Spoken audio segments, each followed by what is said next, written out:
সম্মানিত ভিউয়ার্স, আসসালামু আলাইকুম।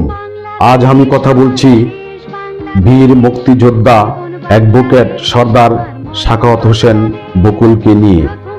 তার জন্ম ও প্রাথমিক জীবন এবং রাজনৈতিক ও কর্মজীবন নিয়ে। বীর মুক্তিযোদ্ধা অ্যাডভোকেট সর্দার সাখাওয়াত হোসেন বকুল নরসিংদী জেলার একজন প্রখ্যাত রাজনীতিবিদ। বাংলাদেশ জাতীয়তাবাদী দলের বিএনপির একজন কেন্দ্রীয় নেতা। সর্দার সাখাওয়াত হোসেন বকুল 1951 সালে নরসিংদী জেলার মনোহরদী উপজেলার চালাকচর ইউনিয়নের হাফিজপুর গ্রামে ঐতিহ্যবাহী সর্দার পরিবারে জন্মগ্রহণ করেন। পিতা সর্দার আসমত আলী। তিনি চালাকচর উচ্চ বিদ্যালয়, নরসিংদী সরকারি কলেজ ও ঢাকা বিশ্ববিদ্যালয়ের কীর্তি শিক্ষার্থী।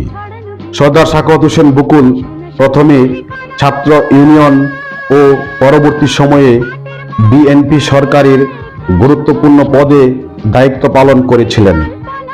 বর্তমানে নরসিংদী জেলার বিএনপির ভারপ্রাপ্ত সভাপতি ও সম্মানিত সদস্য। নরসিংদী জেলার মনোহরদী উপজেলার বিএনপির আহ্বায়ক, উপজেলা মুক্তিযোদ্ধা সংসদের সাবেক সভাপতি ও বিএনপি থেকে 3 বারের নির্বাচিত সাবেক সংসদ সদস্য।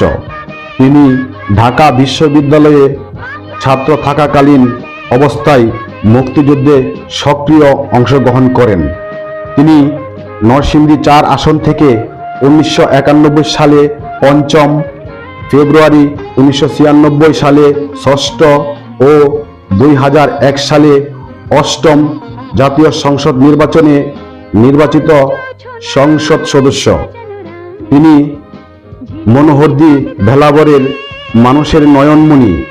দীর্ঘ সময় রাজনীতি করে রাজনীতিকে পৌঁছে দিয়েছেন ঘরে ঘরে।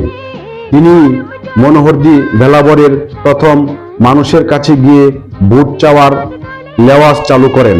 বেগম খালেদা জিয়া সরকারের সময় গ্যাস, বিদ্যুৎ, যোগাযোগ সর্বদিক দিয়ে মনোহরদী ভেলাবকে তৎকালীন সময় মডেল হিসাবে দাঁড় করান। তাই আজও তিনি সর্বত্র জনপ্রিয়।